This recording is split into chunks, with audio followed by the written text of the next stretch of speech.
그래서 여러분들 이것만 아시면 됩니다. 오늘 반복되는 이런 사건은요 주식시장에 큰 영향을 미치지 않아요. 8월 5일에 신용등급 강등이 됐었어요. 이때도 재정 적자가 너무 크다, 정치적인 갈등 때문에 이때 부채한도 협상 실패했었어요. 그래서 미국이 신용등급이 강등이 됐습니다. 쌩 난리가 났죠. 미국 지수도 하루 만에 5에서 7% 하락하고요. 사람들이 또 다 국채로 몰려가. 그러면 금으로 몰려가. 코스피도 이때 급락을 했어요. 그러고 나서 빌빌 기다가요. 생각보다 여러분 이게 기는 시간이 길어요. 보세요. 8월부터 본격 상승이 여기 전고점 회복한 게 1월까지. 8월부터 1월까지. 몇 달입니까? 하나, 둘, 서이, 너희, 다섯. 한 5달 정도 빌빌 기네요. 여러분들이 만약에 초반에 몰빵을 치워버리면 이 기간이 조금 힘들어. 횡보가 진짜 사람을 죽여요. 그래서 철저한 분할매수. 이럴 때는 이제 한 달에 한 번씩 담아가시면 됩니다. 지금도 여러분 코로나의 기억이 우리가 있잖아요. 앞으로 그런 일이 반복될 거라고는 생각하지는 마십시오. 지금 전 세계 모든 사람이 그렇게 생각한다니까. 좀 그게 우려가 좀 됩니다 지금. 어찌됐든 이때는 이러고 또 유럽의 재정위기 터지고요. 그래서 장이 이렇게 돼요 여러분. 또 횡보 막 하는 듯 하다가 올랐다가 내렸다가 이때 코스피가 진짜 이랬습니다 여러분. 이랬다고요. 바로 상승 안 했죠. 너무 지저분하죠. 이때 아마 대형주를 들고 계셨다면 굉장히 힘들었어요. 대형주가 안 가거든. 이때 이제 박스피의 오명을 씁니다. 첫 번째 신용등급 강등 때는요 시장이 그냥 쌩 난리가 났다고요. 이때 시장이 생 난리가 났어요. 코로나급이에요 거의. 이게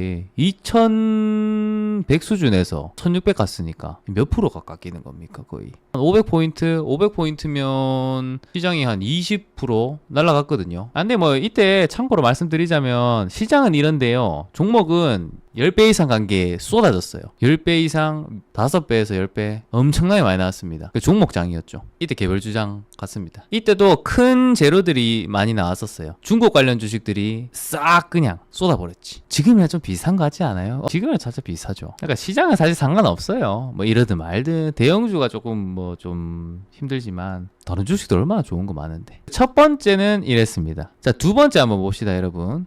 23년도 최근이죠. 8월 2일에 피치의 미국 신용등급 강등, 피치사에서 신용등급을 강등시켰어요. 근데 똑같아요. 재정적자가 너무 심하고 부채를 너무 많다. 근데 이때는 어때요? 1.3%밖에 하락하네. 국채? 별로 안 올라. 금 가격? 별로 없어요. 코스피는 좀 맞았네. 그냥 미국 1.3%, 코스피 그래도 뭐 1.9면 괜찮죠 여러분. 이때는 뭐 7%, 막 9% 이렇게 빠졌는데 이 정도면 애교잖아요. 최근에도 이 관세 때문에 막 쌩 난리 부르. 코로나 빈도 한 맞았고. 그렇지 얼마나 좋아. 작년 8월에 아주 그냥 마이너스 10%짜리 하나 팍 장대 음봉이 그냥. 그러고 또 하나 또 팍 떨어지고. 그러니까 이제 마이너스 지수 마이너스 2% 3%는 애교예요 애교. 최근에도 마이너스 3% 빠졌잖아요. 이때도 보자. 관세 때문에 마이너스 5% 가고 막 쌩 난리.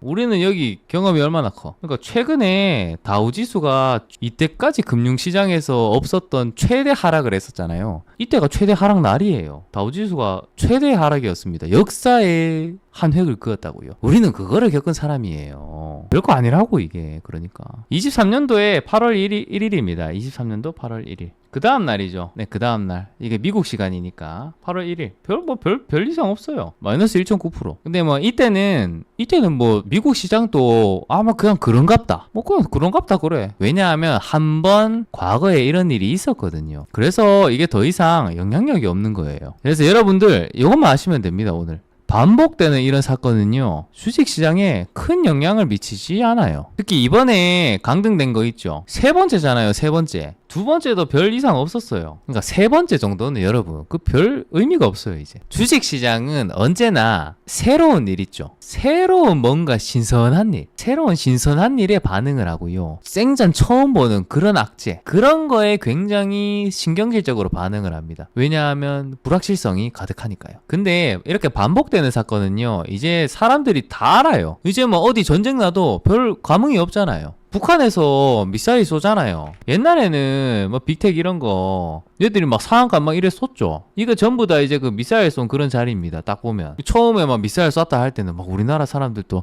국민들도 막 되게 마음 졸이고 그랬잖아요. 어이 전쟁 나나. 그래서 이때 막 미사일 쏘고 하니까 김정은이 이제 우리나라 옵션을 샀더라, 선물을 샀더라, 우리나라 공매도를 때렸더라, 그런 얘기가 있었잖아. 실제로 그랬을 것 같아요. 지금은 여러분 미사일을 쏘든 뭘 하든 뭐 대동해 뭘 날리든 반응이 없어요. 그러니까 빅텍 이게 전형적인 그거였죠. 테마주. 근데 반복되는 사건은요, 주식시장에 큰 영향을 미치지 않아요. 두 번, 세 번 울까먹으면 뉴스가 있는데 우리가 신경을 안 쓰는 거예요. 최근에도 몇 번 있었어요. 계속 있긴 하는데 언론에서도 그냥 쟤들 또 그런갑다, 심심한갑다, 그냥 돈 필요한갑다, 관심 좀 달라는갑다, 그냥 그런 거지. 그래서 여러분들 지금은 세 번째입니다. 세 번째. 이 신용등급 강등이요, 이 신용등급 강등이 단기적인 그냥 하나의 뉴스로는 별 영향은 안 미칠 수 있어요. 그런데 혹시나 다른 문제들의 연쇄적인 작용을 하다가 얘가 트리거가 되거나 그런 경우는 있을 수는 있어요. 어쨌든 일단은 우리가 알 거는 주식시장에 반복되는 사건은 큰 영향이 없다. 중장기 투자자라면 그러면 어떻게 해야 되냐. 내일 장이 또 열릴 거 아니에요.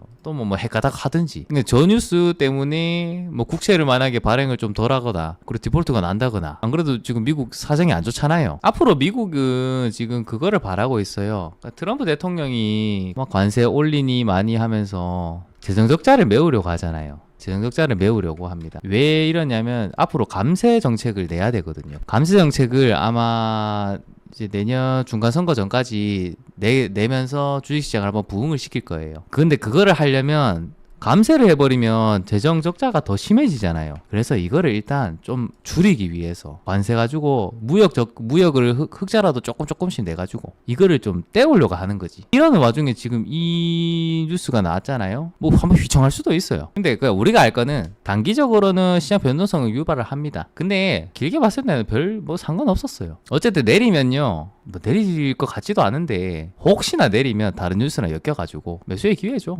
어찌 보면. 어쨌든 여러분들은 특히 중장기 투자자이기 때문에 좋은 기회로 삼으시면 됩니다. 일단은 여러분들이 하셔야 될 건 뭐냐, 감정 통제죠. 항상 이거는 투자자의 기본입니다. 기본. 나의 감정을 통제하는 거. 뭐 공포에 휩싸일 것도 없어요, 사실. 그래가지고 혼자 막 여러분들 내일 시장이 별 반응은 없는데 시장이 지금 잘 모르는 거야, 저거 굉장히 무서운 뉴스라고, 이제 미국이 디폴트가 날 거라고, 빚을 못 내가지고 막 빚쟁이들한테 쫓기고 있겠네 미국이. 트럼프 대통령이 막 빚쟁이한테 쫓긴다 그런 거지. 뭐 혼자 무서워가지고요 갑자기 혼자 매도를 치는 거야. 열심히 그래도 버티고 잘 버텼는데. 그럴 필요 없어요 여러분. 냉정하게 분석하고 대응하시면 돼요. 일단 제일 큰 확률은요, 일단 높은 확률, 시장은 별 관심 없다, 이런 확률이 제일 높아요. 특히나 지금 시장이요, 미국에서 자금들이 빠져나가고 다른 나라들로 가고 있는 상태예요. 그래서 안 그래도 그냥 미국 별로라고 생각하고 빠져나가고 있는데, 미국이 저런들 만든 신용 등급이 강등되든 말든 뭔 상관이에요. 오히려 한국이나 뭐 유럽이나 그쪽의 신용 등급이 지금 더 중요한 상황이에요. 시장은 별 관심 없을 것 같아. 그래서 하던 대로 하세요 그냥. 두 번째는 낮은 확률인데요, 시장이 막 갑자기 재채기를 해. 변동성이 커져요. 시장 변동성이 커져. 갑자기 막 하락해요. 저희는 그냥 추세를 따릅니다. 추세 수정해요.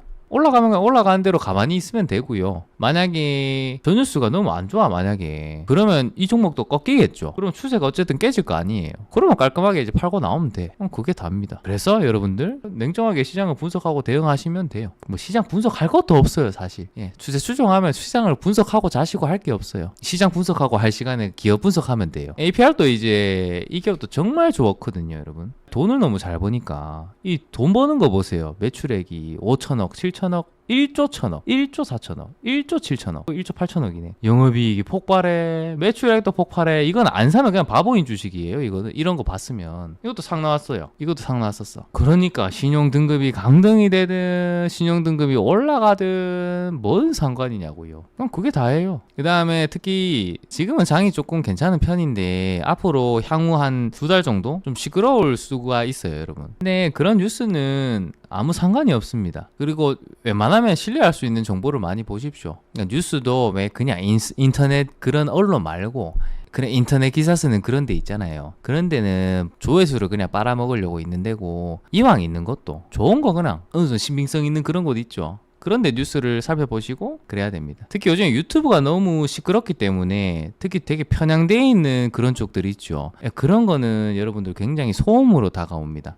그래서 불안감을 증폭을 시켜요. 그래서 정보도 잘 골라가지고 선택을 하셔야죠. 지금은 오히려 정보가 너무나 많은 시대이기 때문에 옛날에는 기관 투자자들도요 신문 보고 투자했습니다. 정보를 얻을 게 없으니까. 지금은 뭐 유튜브에 온갖 사람들이 나와가지고 무슨 기업 좋다고 빠따리 아저씨 나와가지고 뭐 좋다고 그리고 여러분들 이 시장 분석도 사실 할 필요가 없어요. 시장 분석 왜 할 필요가 없냐, 비중을 조절하기 위해서 시장 분석을 하는데 이 필요가 없다고. 왜냐? 종목이 먼저 가요. 먼저 간다. 시장은 다음에 따라온다. 앞으로도 이런 강등 뉴스는 계속 나올 거예요. 강등 뉴스뿐만이 아니고 다양한 뉴스들, 그런 것들이 많이 나올 거예요. 그런데 여러분 항상 역발상 투자해야 돼. 다수가 공포에 빠져 있을 때 오히려 기회다. 다수가 공포에 빠져 있는데 조금 이제 공포에 슬슬 이제 빠져나오려고 해. 그때 들어갑니다. 우리는 조금 더 눈치 보다가 우린 들어가는 편. 그러니까 우리가 역발상이라는 것도 여러분 이렇게 생각하거든요.